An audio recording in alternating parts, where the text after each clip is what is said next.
Guys PFP 7 को देखो, आपसे कह रहा है, देखो ये बड़ी अच्छी PFP है, बहुत अच्छी PFP है, इंपॉर्टेंट आप इस पर लिख सकते हो। थोड़ा सा इसको बड़ा कर दूं।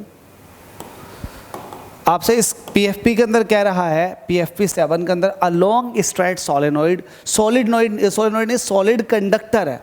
तो solid conductor, let us suppose कि आपके पास ये एक सॉलिड कंडक्टर है। आपसे कह रहा है a long straight solid conductor of radius 4 centimetre. इसकी जो रेडियस दे रही है वो 4 सेंटीमीटर की दे रही है। ठीक है, हमसे कह रहा है carries a current of 2 ampere. अब ये जो सॉलिड कंडक्टर है, इसके अंदर से करंट जो जा रही है वो 2 एम्पियर की जा रही है। हमसे कह रहा है which is uniformly distributed over it's circular cross section. ये जो करंट है इस पूरे क्रॉस सेक्शन से पास होकर जा रही है और यूनिफॉर्मली डिस्ट्रीब्यूटेड है। इसका मतलब ये है हर एक पॉइंट से करंट निकल के जा रही है। कितनी टोटल करंट कितनी निकल गई? 2 एम्पियर की। हमसे कह रहा है find the magnetic field at a distance of 3 centimetre from the axis of the conductor. Conductor की जो एक्सिस कहलाएगी बच्चों वो ये होगी। तो कंडक्टर की एक्सिस से 3 सेंटीमीटर के डिस्टेंस पर आपको मैग्नेटिक फील्ड चाहिए।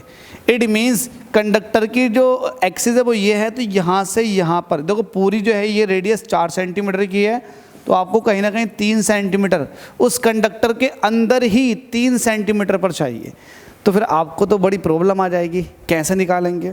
तो इसको निकालने के लिए बड़ा आसान तरीका है। आप ये देखो कि इस पूरे क्रॉस सेक्शन से करंट कितनी जा रही है? 2 एम्पियर की। और ये करंट जो है वो यूनिफॉर्मली डिस्ट्रीब्यूटेड है इस पूरे क्रॉस सेक्शन में। तो आप ये देखो कि यार पूरे क्रॉस सेक्शन में जो करंट जा रही है वो जा रही है 2 एम्पियर की। लेकिन आपको जो देखना है, जहाँ पर आपको चाहिए वो एक्सिस से 3 सेंटीमीटर के डिस्टेंस पर चाहिए। तो आप ये देखो कि 3 सेंटीमीटर वाला रेडियस का जो सर्कल होगा वो तो थोड़ा छोटा होगा। इस सर्कल में कितनी करंट जा रही होगी? इस सर्कल में कितनी करंट जा रही होगी जो कि 3 सेंटीमीटर की रेडियस से मिलकर बना होगा? तो ये तो छोटा होगा। तो आप 3 सेंटीमीटर की रेडियस से बने हुए सर्कल के अंदर करंट देख लो, तो एक तरह से करंट का ये फ्रैक्शन होगा। पूरे के अंदर करंट जा रही है 2 एम्पियर की, तो इस छोटे से फ्रैक्शन में से कितनी करंट जाएगी? तो आप एक तरह से करंट का क्या करोगे? फ्रैक्शन करोगे। तो आप लेट अस सपोज कि इसके अंदर से जो करंट जा रही है वो I डैश जा रही है। करंट कितनी जा रही है इसके अंदर से? I डैश जा रही है करंट। ठीक है, जब करंट इसके अंदर से I डैश जा रही है तो आप देखोगे कि टोटल करंट का तो फ्रैक्शन निकालोगे तो टोटल करंट तो I है। अब ये I करंट जो है वो कितने एरिया में से जा रही है? तो आप कहोगे ये तो पाई। अगर पूरे की रेडियस, बड़ी वाली रेडियस को मैंने R कह दिया, तो ये तो इस एरिया में से निकल के जा रही है करंट।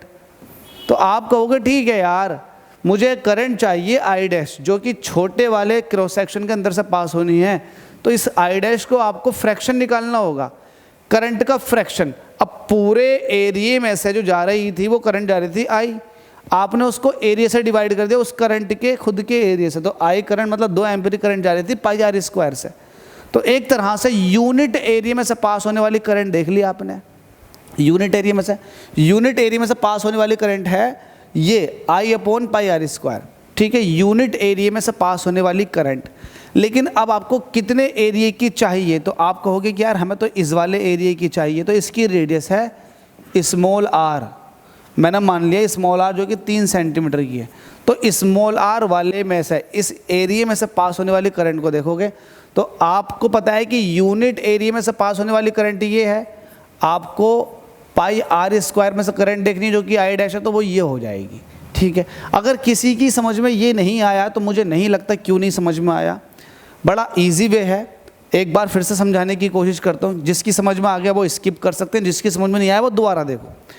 मैं ये कह रहा हूँ कि आपके पास ये एरिया है, ठीक है, ये एरिया है, पाई R स्क्वायर एरिया है, इसके अंदर से करंट जा रही है I।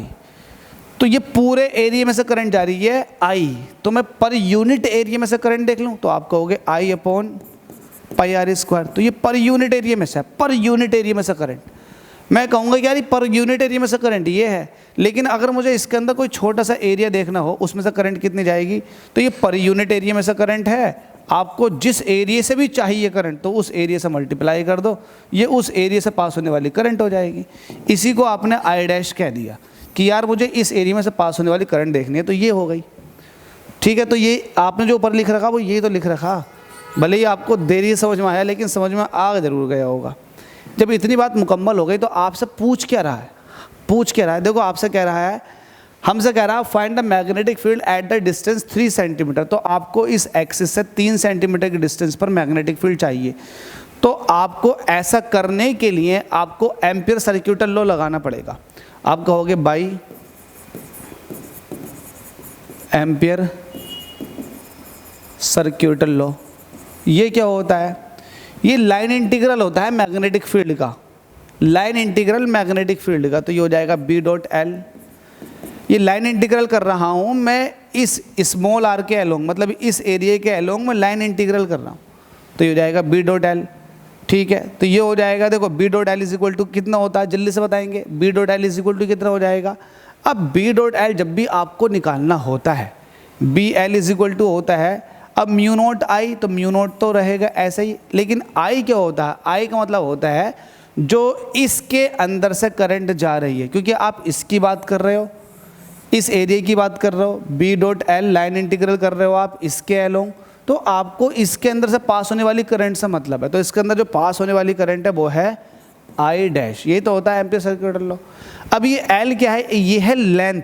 किसकी लेंथ है? जो भी आपने यहाँ पर सर्कल लिया है, जो भी एरिया लिया है, जो भी सर्कुलर लूप लिया है, इस सर्कुलर पाथ की रेडियस आपके पास अगर आर है तो इससे लेंथ निकाल सकते हो उस सर्कल की। कितनी हो जाएगी लेंथ इसकी?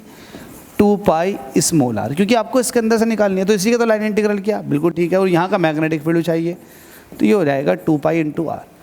म्यू नोट ऐसे रहेगा। By the way i dash की वैल्यू आपके पास है i upon pi r square, pi small are square. ठीक है, बस सॉल्व कर लो और आंसर पा लो, इससे ये कट जाएगा।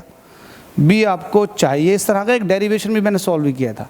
तो ये mu naught I small are square हो जाएगा, नीचे कैपिटल आर का स्क्वायर, और ये 2 पाई आर नीचे आ जाएगा 2 पाई स्मॉल आर। एक आर से एक आर कट गया, ऊपर आ जाएगा म्यू नोट आई आर और नीचे आ जाएगा 2 पाई आर स्क्वायर। ठीक है, ये सारी बातें क्लियर हो गई। जरा वैल्यू पुट करो, B is equal to mu naught की वैल्यू कितनी होगी? 4 पाई इंटू 10 की पावर माइनस का 7।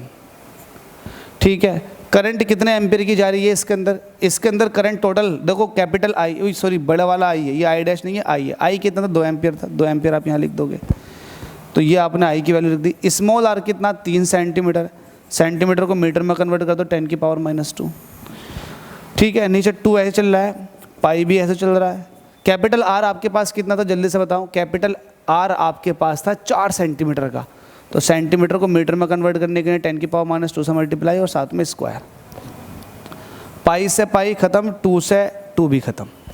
4 तिया 12 होते हैं, तो 12 ऐसे लिखा रहेगा। देखो 4 तिया 12, 10 की पावर -2, 10 की पावर -7, 10 की पावर -9 आ जाएगा।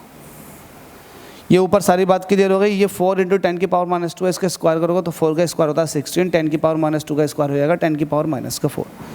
4 से काटोगे तो 4 तिया 12, 4 चौक 16, 3 डिवाइडेड बाई 4 होगा ये, जिसकी वैल्यू होती है 0.75। ठीक है, 10 की पावर -4 ऊपर जाएगा, 10 की पावर +4 हो जाएगा, तो +4 -9, तो 10 की पावर -5 बचेगा। तो 0.75 इंटू 10 की पावर -5, एक पॉइंट इधर को खिसका दोगे तो ये हो जाएगा 7.5। और जब छोटी वैल्यू को बड़ा कर दो, पॉइंट जो है राइट हैंड साइड की तरफ को जाता, तो वैल्यू जो है पावर जो है वो माइनस में एक प्लेस बढ़ जाती है, तो -6 हो जाएगा।